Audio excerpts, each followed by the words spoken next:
बच्चों की नई कहानियां 7 बेस्ट स्टोरीज इन हिंदी। कहानी नंबर 1, क्रोध और नियंत्रण।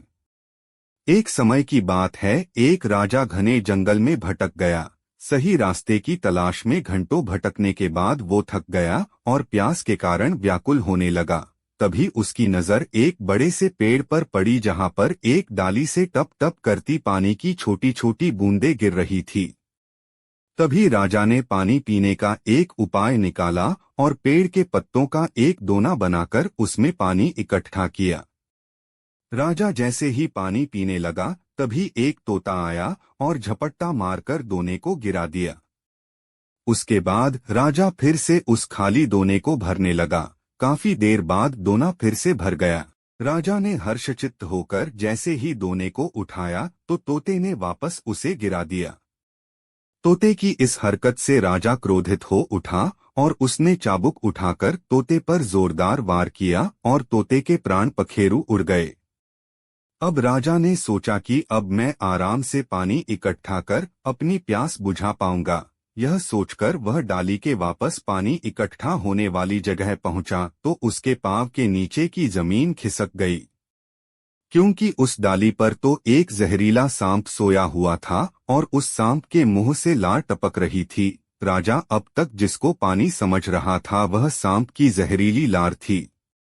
यह देखकर राजा का मन ग्लानि से भर गया। उसने कहा, काश मैंने संतों के बताए उत्तम क्षमा मार्ग को धारण कर क्रोध पर नियंत्रण किया होता तो ये मेरे हितैषी निर्दोष पक्षी की जान नहीं जाती। कहानी से शिक्षा: क्रोध की स्थिति में निर्णय लेने में जल्दबाजी न करें।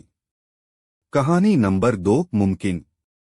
एक तालाब में बहुत सारे मेंढक रहते थे। उस तालाब के बीचों बीच एक बड़ा सा लोहे का खंबा भी था। एक दिन मेंढकों ने तय किया कि जो भी इस खंबे पर चढ़ेगा वह विजेता माना जाएगा। रेस का दिन आ गया। प्रतियोगिता में भाग लेने के लिए वहां कई सारे मेंढक इकट्ठे हुए। चारों ओर शोर ही शोर था। सब उस लोहे के बड़े से खंबे को देखकर कहने लगे, अरे खंबे पर चढ़ना तो नामुमकिन है। बार बार कोशिश करने के बाद भी कोई ऊपर खंबे पर नहीं पहुंच पा रहा था। उनमें से एक छोटा मेंढक लगातार कोशिश करने के कारण खंबे पर जा पहुंचा। हालांकि वह भी कई बार गिरा उठा, लेकिन प्रयास करता है। आखिरकार वह खंबे पर चढ़ने में सफल हुआ। उसको विजेता देख अन्य मेंढकों ने सफलता का कारण पूछा। तभी पीछे से एक मेंढक की आवाज आती है, अरे उससे क्या पूछते हो, वह तो बहरा है। फिर भी मेंढकों ने विजेता मेंढक से पता करने के लिए एक ऐसे मेंढक की मदद ली जो उसकी सफलता का कारण जान सके।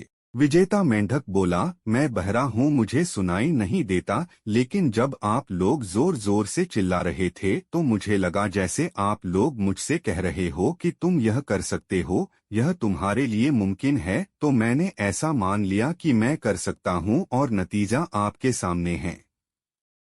कहानी से शिक्षा: खुद पर यकीन हो तो सब कुछ मुमकिन है। कहानी नंबर 3, नकल में अकल।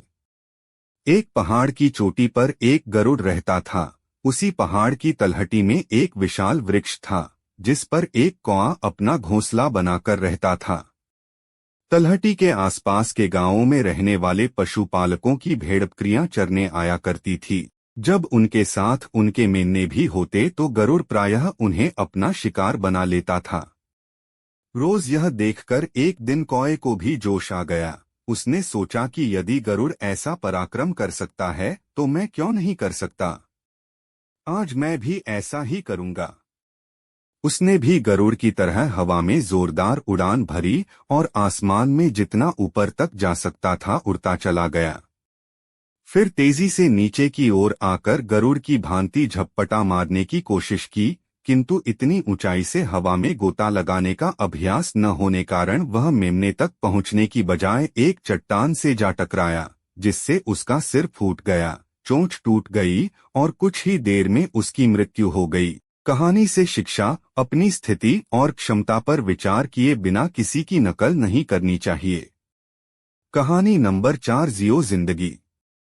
एक नगर में एक धनवान व्यक्ति रहता था। वह बड़ा विलासी प्रकृति का था। एक दिन संयोग से किसी संत से उसका संपर्क हुआ। अपने भविष्य के प्रति जिज्ञासा दिखाते हुए उसने संत से अपने बारे में भविष्य बताने आग्रह किया। संत ने उसका हाथ देखते हुए कहा, तुम्हारे पास समय बहुत कम है, आज से 1 माह बाद तुम्हारी मृत्यु हो जाएगी, जो कुछ अच्छा करना है कर लो। भोगी चिंता में सभी से अच्छा व्यवहार करने लग गया। जब एक दिन बचा तो उसने सोचा कि चलो एक बार संत के दर्शन को कर लिए जाए ताकि शांति से आंखें मूंद सकूं। संत ने उसे आते देखकर पूछा कि बड़े शांत नजर आ रहे हो, क्या बात है? व्यक्ति बोला, अब अंतिम समय में जब मृत्यु समक्ष हो तो भोग विलास कैसा? संत हंस दिए और बोले, वत्स, चिंता मत करो और भोग विलास से दूर रहने का एकमात्र उपाय यही है कि मृत्यु को सदैव याद रखो। मृत्यु निश्चित है, यह विचार सदैव सन्मुख रखना चाहिए और उसी के अनुसार प्रत्येक क्षण का सदुपयोग करना चाहिए, हर पल को जीना चाहिए। अब उस व्यक्ति को संत की बात अच्छी तरह से समझ में आ गई थी। कहानी से शिक्षा, सदैव अच्छे कर्म करो और हर पल खुशी से जीना चाहिए। कहानी नंबर 5, संतुष्टि।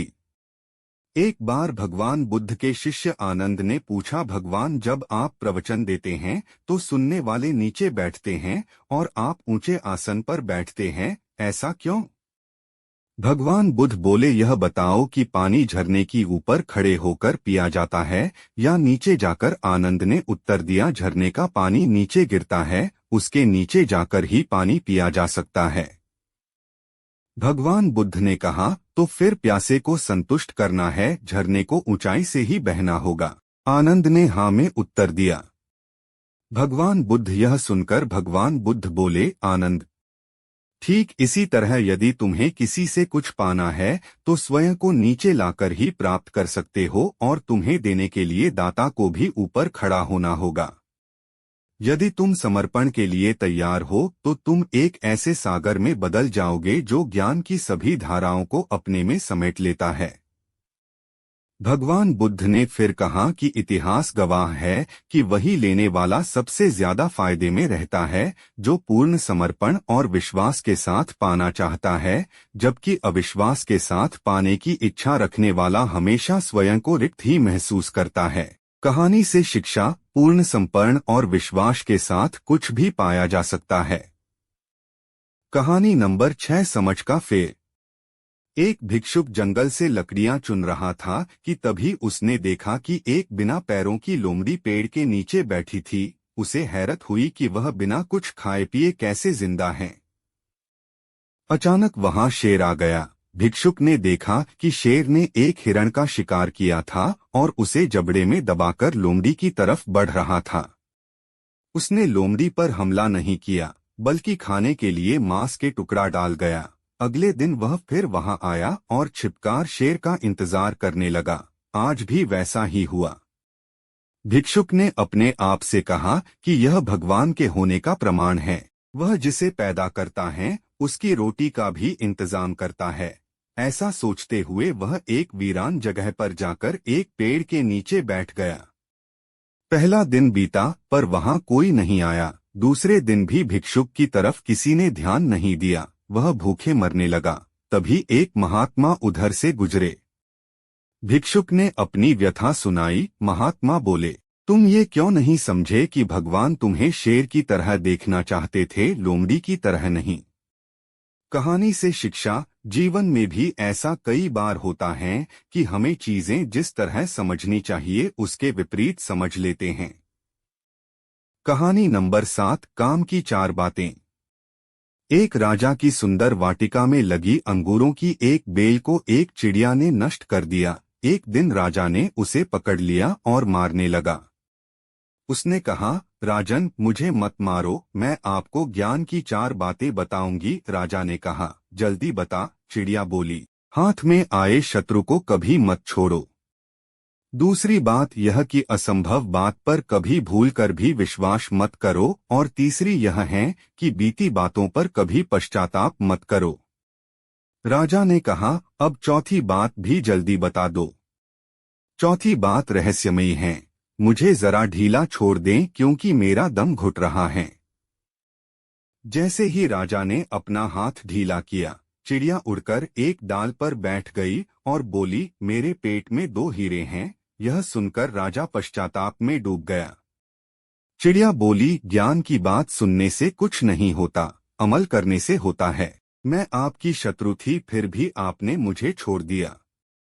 मैंने यह असंभव बात कही कि मेरे पेट में 2 हीरे हैं, फिर भी आपने भरोसा कर लिया। आपके हाथ में वे काल्पनिक हीरे नहीं आए तो आप पछताने लगे। कहानी से शिक्षा, ज्ञान की बात से कुछ नहीं होता, अमल करने से होता है।